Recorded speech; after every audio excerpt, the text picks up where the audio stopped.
One of the most hated online discussions of all time that comes up over and over, especially on Twitter, is about Amtrak ticket prices. Because if someone were to ask me why ticket prices are so high sometimes, I'd also ask that same person in return, how much time do you have? The short answer is that there is a high demand for those tickets and a lack of supply. But then people usually ask the next question. Why doesn't Amtrak just simply run more trains? And oh no, you've touched the stove, you've unlocked Pandora's box, and you've poked the beehive. This is when my question of how much time do you have becomes serious. Welcome to the Armchair Urbanist series, where I answer the questions that the infographic and influencer channels won't touch because it requires diving below surface level articles to give you the real answers. So let's touch the stove and talk about one of the biggest issues facing Amtrak, the ideological thoughts behind these decisions, and finally solutions to how to fix these issues, just so we can answer our original question. Normally, I'd be talking about eating the Amtrak hot dog in a video, but today's sponsor, HelloFresh, I'm getting a higher quality meal.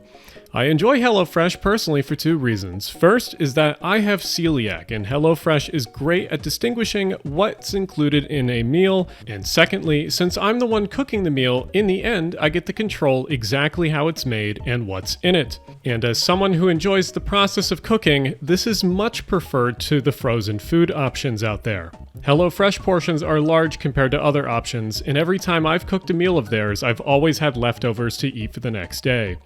Get a free 4-star chef's knife in your third box, plus 10 free meals, and your first box ships for free with the code shown here.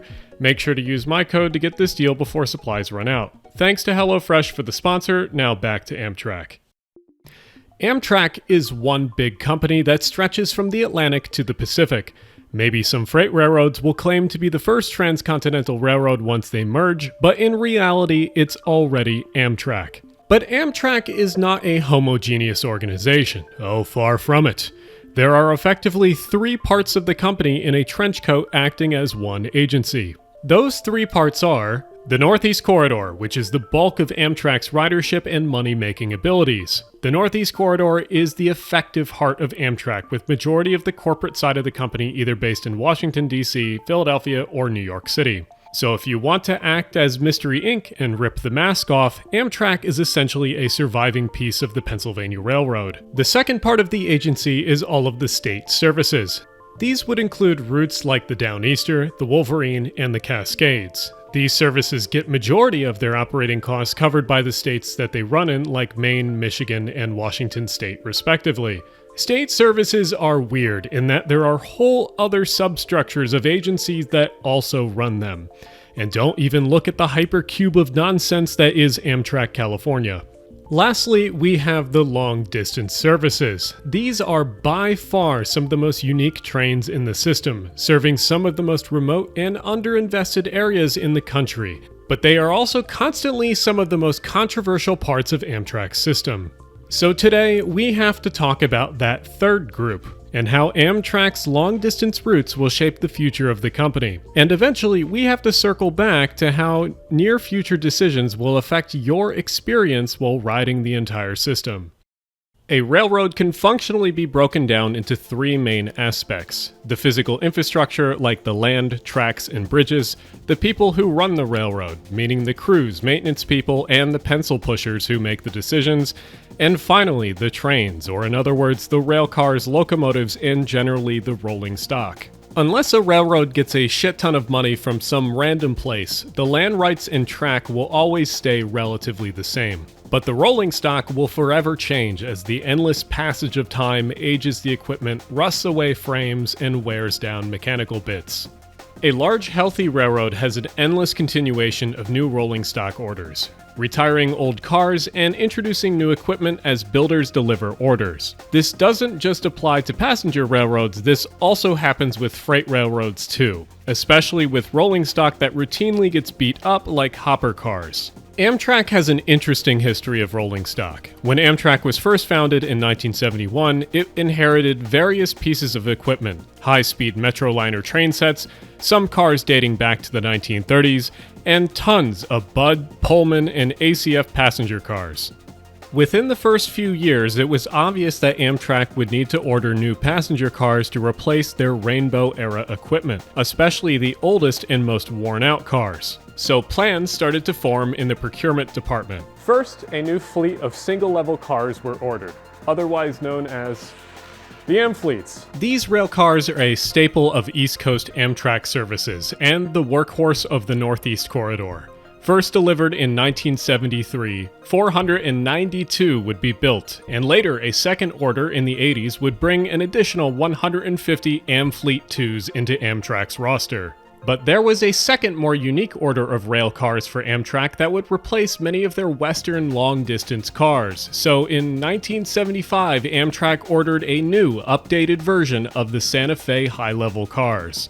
And in the same year, 284 cars were built by Pullman Standard, and thus the Superliners were born, making Amtrak have some of the most unique rolling stock in North America. The Superliner experience, there's nothing quite like it on earth.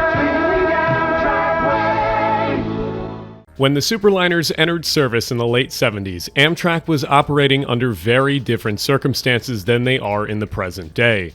Many rules, regulations, and various societal norms have vastly changed since their introduction. 15 years after the Superliners entered the fleet, the landmark civil rights law known as the Americans with Disabilities Act was passed in 1990.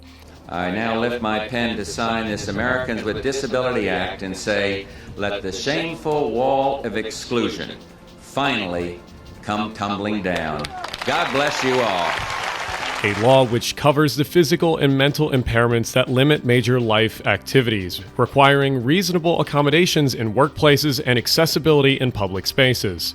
Transit, and especially Amtrak, fall under these rules too. But with such a colorful fleet, the majority of Amtrak's rolling stock was grandfathered into a weird limbo of having to accommodate people with disabilities, but within the limitations of the passenger cars that they currently had. Amtrak would make changes like having wheelchair lifts at more stations and building high-level accessible platforms at the busiest stops, but in the end, the main problem would remain that a large part of the network was very inaccessible or just hostile to someone in a wheelchair, especially the Superliners. One critical functionality that is needed to make a train ADA accessible is to allow a wheelchair user to be able to roll throughout the train, to get from where their coach or sleeper is to the cafe, dining car, and lounge car. This is mostly possible on single-level Amtrak consists of Amfleets and Viewliners, but it is absolutely not possible on the Superliners, and it's entirely because of their main feature. Pretty obviously, the Superliners are double-decker cars built for low-level boarding, and to get to the upper level you have to navigate some staircases, which would be fine if the wheelchair user could just stay on the first level and switch cars, but no, that is impossible. When a wheelchair user boards a Superliner, they are pretty much stuck in the lower level of whatever car they board onto. Hence why the majority of Superliners have bathrooms on the first floor. The crew is then required to help the wheelchair user get orders from the cafe and the dining car, which is also problematic because this is just another task for busy, overloaded crews to have to deal with. Again, this is not optimal for both passengers and train crews. Superliners have more issues than just ADA problems. There are three major issues too. Superliners are limited to only parts of Amtrak's network because of their loading gauge. They are some of the tallest passenger cars in the world, so they cannot fit on some of the oldest parts of Amtrak's system, especially on the East Coast, including Amtrak's busiest station, New York Penn Station.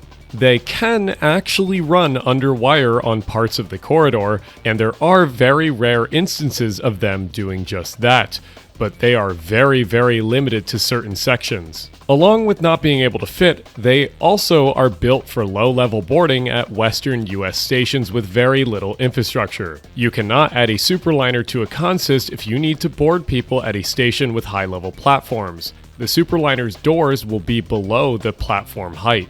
And lastly, because of their tall stature and how the vestibules connect between the train cars from their second level, the Superliners cannot be used with the rest of Amtrak's single-level fleet unless there is a special car added. This bespoke car is called a transition sleeper car, and it's purely used to connect the tall Superliners with single-level cars at the end of the train.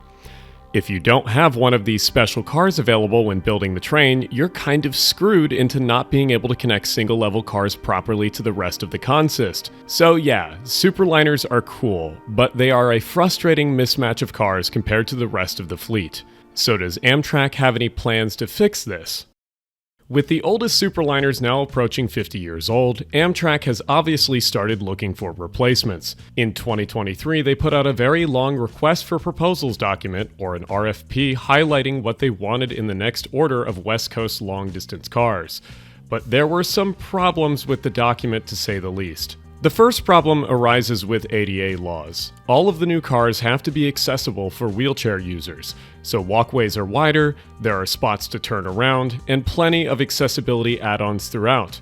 One major problem still looms though. Since these cars are supposed to be compatible with the current fleet of Superliners, Amtrak is requesting that they should also be double-decker cars.